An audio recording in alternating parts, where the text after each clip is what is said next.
చాలా సంతోషంగా అనిపిస్తున్నట్టున్నావు. అయ్యో చాలా చాలా సోషల్ మీడియాలో ఎక్కడ చూసినా నువ్వు వాడిన సాంగ్స్ తెగ వైరల్ అయిపోయినాయి. అయ్యో సో ప్రతి ఒక్కరు ఇష్టపడుతున్నారు. సో ఫస్ట్ ఎట్లా అనిపిస్తుంది నీకు? చాలా హ్యాపీ అనిపిస్తుంది అన్న. ఎందుకంటే అంటే చిన్నప్పటి నుంచి మనం ఎవరో తెలియదు, ఇప్పుడు జనాలకు మనం ఎవరో తెలుస్తుంది. అంటే ఇప్పుడు మామూలుగా నేను కాదు, జనాల్లోనే ఉన్నాను అనమాట. ఇప్పుడు అర్థమైంది. అంటే అప్పుడు వాళ్ళు ఎవరో మనకు తెలియదు, అంటే నేను ఎవరో జనాలకు తెలియదు. ఇప్పుడు జనాలకు నేను ఎవరో తెలుస్తుంది. కాబట్టి వాళ్ళు ప్రతి ఒక్కరు చూస్తున్నందుకు వాళ్ళందరికీ థ్యాంక్స్. ఓకే. సో అసలు అనుకోలేదన్నమాట ఇలా వైరల్ అయితా అని చెప్పి. అసలు అనుకున్నావు? అస్సలు ఊహించలేదు. మామూలుగా నేను నా చిన్నప్పటి నుంచి పాడుతున్నా కానీ అంత ఈసారి అట్లా అవుతానని అస్సలు ఊహించలే. కానీ నాకు ఊహకు దగ్గరగా ఈ రోజు అనిపించింది. చాలా సంతోషం అనిపిస్తుంది. చాలా హ్యాపీ. ఓకే. అంటే ఫస్ట్ మీ వీడియో బస్సులో వచ్చేటప్పుడు ఒక వీడియో తీసేటప్పుడు నువ్వు సాంగ్ పాడావు కదా. అవును. సో అప్పటి నుంచి వైరల్ కావడం స్టార్ట్ పెట్టింది. ఎవరు అసలు ఆ వీడియో తీసింది? ఆ వీడియో తీసింది ఎవరంటే ఫస్ట్ కండక్టర్ గారు సాంగ్ పాడమన్నారు. అంటే ఇట్లా బస్సులో తెలిసిన వాళ్ళు ఇట్లా పాడమంటుంటారు కదా. అయితే మొన్న కండక్టర్ గారు ఏమన్నారంటే, చాలా రోజులు అవుతుంది కదా నువ్వు వచ్చి, కొంచెం మా డ్రైవరు నిద్రపోతుండు, జర ఒక పాట అయితే వాడని చెప్పి కండక్టర్ గారు అన్నాడు. అంటే అది ఆయన చాయిస్, భక్తి సాంగే వాడమన్నారు. అయితే భక్తి సాంగే పాడితే ఆవిడ ఏం చేశారంటే మళ్ళీ రెండోసారి అదే సాంగ్ వాడించుకున్నారు. అంటే నా దగ్గరికి వచ్చి సీట్ల నుంచి లేచి వచ్చి నా దగ్గరికి వచ్చి ఆ సాంగ్ మళ్ళీ అదే సాంగ్ వాడించుకొని ఆమె వీడియో తీశారు. ఆవిడ పేరు శిల్పా గారు అని ఆవిడ పెట్టేశారు.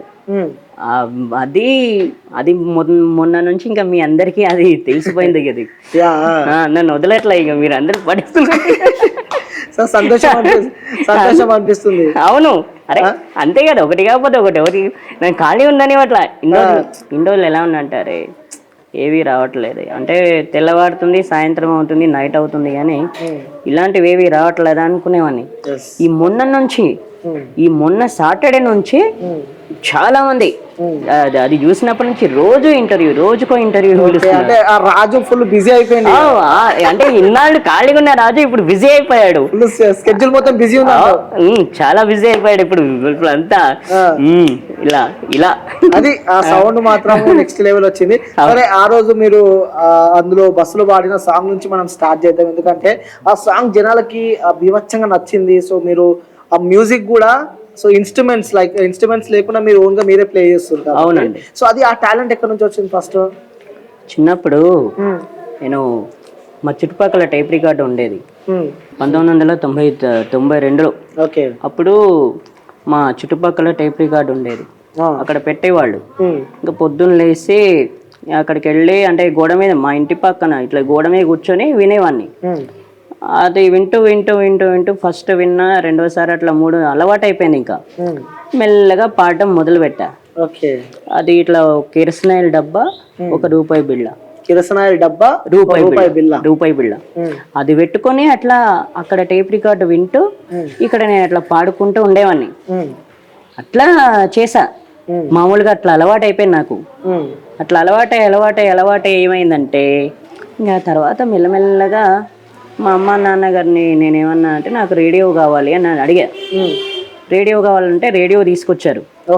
ఆ రేడియో ఎప్పుడైతే తీసుకొచ్చారో ఆ సింగర్స్ పేరు వినడం, ఆ మ్యూజిక్ డైరెక్టర్ల పేరు వినడం, ఆ తర్వాత ఇంకా నాకు అనిపించింది, ఇక నేను సింగర్ అవ్వాలి. నేను నేను ఎందుకు పాడకూడదు, నేను పాడుతున్నాను కదా అని అనిపించింది. ఎలా దీంతో అలవాటు అయిపోయింది. కొద్ది రోజుల తర్వాత డబ్బా, కిరసనాయిల్ డబ్బా పోయింది. పగలగొట్టేస్తాను. అది పోయిన తర్వాత ఇంకా నాకు వేరే దిక్కేం లేదు. ఇక అడిగితే మళ్ళీ ఇవ్వరు. ఇక అట్లా నేను చేశాను, ఇక దీంతోనే ప్రయత్నిద్దాం అని చెప్పేసి ఇట్లా ట్రై చేసా. ఈ ఇన్స్ట్రుమెంట్స్ అలవాటు అయిపోయింది. అప్పట్లో నేను ఎవరి దగ్గర నేర్చుకోలేదు, నాకు ఏ గురువు లేరు. రైట్, అదే అడుగుదాం అనుకుంటున్నాను నేను. ఇంత అద్భుతంగా నువ్వు పాడుతున్నావు. సో నీ పాటలు వింటూ ఉంటే ఇంకా వినాలి అనిపిస్తూ ఉంటుంది. అంటే ఎక్కడైనా నేర్చుకున్నారా మీరు సంగీతానికి సంబంధించి? చిన్నప్పుడు లేదండి, ఈ మధ్య నేర్చుకుంటున్నా. నేను జయకుమార్ సార్ దగ్గర మృదంగం నేర్చుకుంటున్నా, ఫ్రమ్ మెహదీపట్నం. ఇక్కడ రామాచారి సార్ దగ్గర సండే క్లాస్ నేర్చుకుంటున్నాను ఫ్రమ్ మాదాపూర్. ఓకే. అలా అలా ఏంటంటే నేను నేర్చుకోవడానికి కారణం ఏంటంటే ఫస్ట్ ఆఫ్ ఆల్ నేను ఇక్కడ బయటికి వెళ్ళి పాడుతుంటే 2008లో సోంభూపాల్ రెడ్డి అని అతనిది మహబూబ్ నగర్ జిల్లా. అతని ఫ్రెండ్ శ్రీకాంత్ అన్న వీళ్ళు ఇద్దరు కలిసి ట్రావెల్ చేస్తున్నారు సిటీ బస్సులో. చేస్తుంటే నా పాట విని ఇట్లా వాళ్ళు నా నెంబర్ తీసుకున్నారు, నా ఫోన్ నెంబర్. అది 2008లో. ఆ ఫోన్ నెంబర్ తీసుకొని ఏం చేశారు, నాకు ఒక 2-3 రోజుల తర్వాత ఆ సోంభూపాల్ రెడ్డి అనే వ్యక్తి కాల్ చేశాడు. కాల్ చేసి నీ సాంగ్ బాగుంది, మా కాలేజ్ ఫంక్షన్ ఉంది, ఒక 2-3 రోజుల్లో నువ్వు రావాలి అని చెప్పారు. సరే వస్తానంటే సిటీ కాలేజీలో ఇట్లా బస్ ఎక్కి దిగితే వాళ్ళిద్దరు ఫ్రెండ్స్ ఇద్దరు వచ్చారు. వచ్చి బస్సులో నన్ను ఎల్బీ నగర్ కాలేజీలో తీసుకెళ్లారు. తీసుకెళ్ళి అక్కడ ఒక 5-6 సాంగ్స్ రికార్డ్ చేశారు కంప్యూటర్లో. రికార్డ్ చేసిన తర్వాత ఇంకొక 5-6 రోజుల్లో వాళ్ళ కాలేజ్ ఫంక్షన్ అవుతుంది. ఇంకా 5-6 రోజుల తర్వాత మళ్ళీ వాళ్ళ కాలేజ్ ఫంక్షన్ అయింది. ఇంకా ఆ ఫంక్షన్ అయిన తర్వాత అక్కడ ఒక సాంగ్ పాడిచ్చి వాళ్ళు 1200 వసూలు చేశారండి జనాల దగ్గర. ఫ్రెండ్స్ అందరూ కలిసి చేసి నాకు ఒక ఐప్యాడ్ గిఫ్ట్ ఇప్పించారు. గిఫ్ట్ ఇచ్చారు. ఆ గిఫ్ట్ ఇప్పించినప్పటి నుండి ఇంకా అతను పరిచయం అయ్యాడు. ఇంకా ఆ తర్వాత నన్ను వదిలిపెట్టలా. మీకు తెలుసు ఒక కాలేజీ స్టూడెంట్, మీరు కూడా కాలేజీ స్టూడెంట్ అయి ఉంటారు, చదివింటారు, మీకు తెలుసు ఏంటనేది. ఆ తర్వాత బట్టలు కూడా ఆయనే పట్టించారు. నేను మామూలుగా కాలేజ్ స్టూడెంట్స్ కి డబ్బులు ఉండవు, అమ్మా నాన్న మీద ఆధారపడ్డం తప్ప వేరే ఏమి ఉండదు. అలాంటిది నాకు ఆ కాలేజ్ ఫంక్షన్ కి బట్టలు కూడా పట్టించారు. షర్టు ప్యాంటు అని పట్టించిన తర్వాత ఇంకా అక్కడికి ఫంక్షన్ కి తీసుకెళ్ళి అక్కడ ఐప్యాడ్ గిఫ్ట్ ఇచ్చి మళ్ళీ ఒక 5-6 రోజుల తర్వాత దోమలు కూడా వేరే కాలేజీ ప్రోగ్రామ్ కు తీసుకెళ్ళాడు అతనే. ఆ వ్యక్తి అతను నిజం చెప్తున్నా, అతను కాలేజ్ లేదా ఎందుకు కాలేజ్ వదిలేసుకొని తిరిగాడు నా వెంట అప్పటి నుంచే. ఇక దోమలు కూడా కాలేజ్ ఫంక్షన్ కు వెళ్తే అక్కడ ఒక పాట పాడితే ఒక మేడం ఉంది అక్కడ, ఏమందంటే ఈ అబ్బాయి ఇంత టాలెంట్ ఉంది కదా, బాగా పాడుతున్నాడు కదా, మీరేమవుతారు ఈ అబ్బాయి కంటే ఫ్రెండ్ని అవుతా అని చెప్పాడు.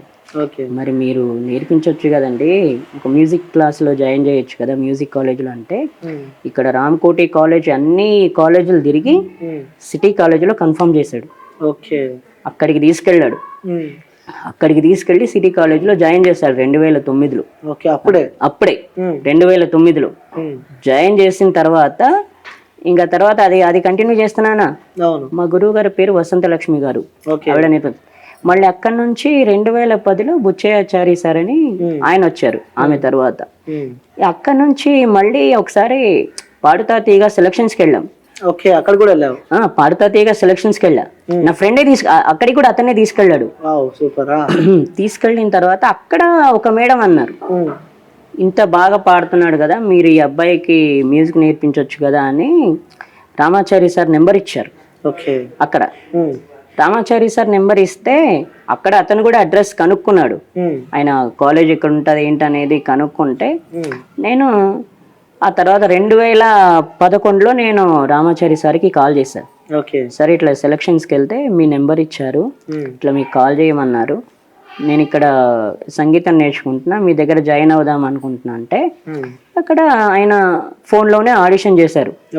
ఫోన్లో ఆడిషన్ చేసిన తర్వాత సండే క్లాస్కి వచ్చి నాకు ఒకసారి కనిపించని చెప్పారు.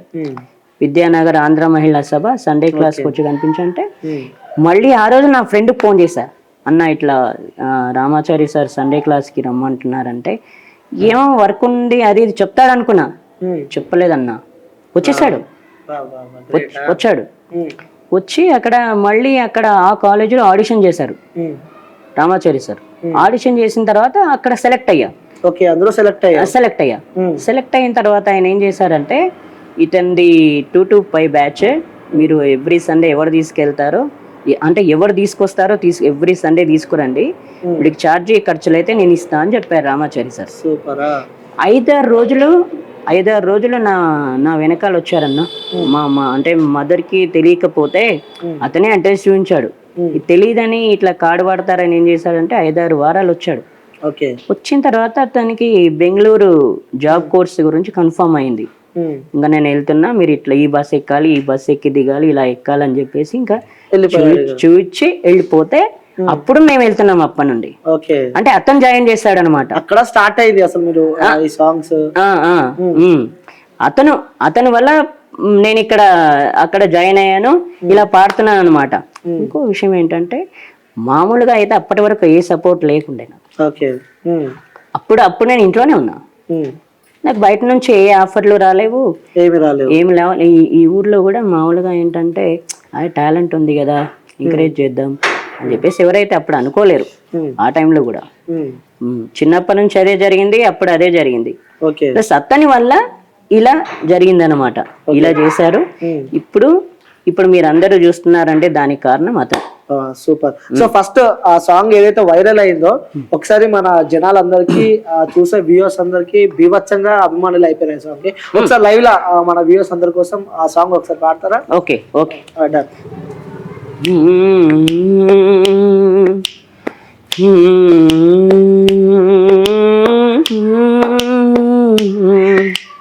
రామ రామ రఘురామ అని పాడుతున్న హనుమా, అంత భక్తి పరవశమా ఓ కంఠమమ్ము గనుమా, సరదాగా మా గాలి పాట వినుమా, విన్నాక బదులిచ్చి ఆదుకునుమా, గాలికి పుట్ట గాలికి పెరిగా అచ్చం నీలాగా నిత్యం నీతో ఉన్నాగా, ఇద్దరి లక్షణం ఒకటేగా.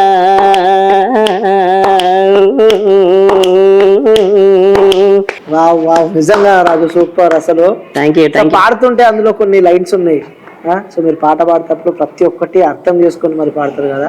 సో అందులో కొన్ని లైన్స్ వింటుంటే కూడా బాధ అనిపిస్తూ ఉంటది. అంటే నిజ జీవితంలో కూడా సో అమ్మల్లే నన్ను పెంచింది ఆ కన్న సీమ అని చెప్పుకుంటే ఇంకొన్ని పదాలు మనకి కొంచెం బాధ అనిపిస్తూ ఉంటాయి. సో నీ లైఫ్ లో ఎప్పుడైనా అలా బాధలు పడ్డ సందర్భాలు ఎప్పుడైనా ఉన్నాయి? అంటే బాధలు పడడం అంటే మామూలుగా నేను పాటలు పాడేటప్పుడు ఏదో నా టైంపాస్ కోసం పాడుకున్నానన్నా, కానీ నేను అప్పట్లో సింగర్ అవ్వాలి అది ఇదైనా ఆలోచన ఏం లేకుండే. కానీ ఎప్పుడైతే రేడియో వచ్చిందో అప్పుడు అనుకున్నాను నేను సింగర్ అవ్వాలి అని. అప్పటి నుంచి ఇంకా బాధలు వచ్చేసాయి. అంటే ఎప్పుడైతే కోరిక మొదలైందో ఇంకా తర్వాత ఇంకా కంటిన్యూ చేసేసాయన్ని ఇట్లా.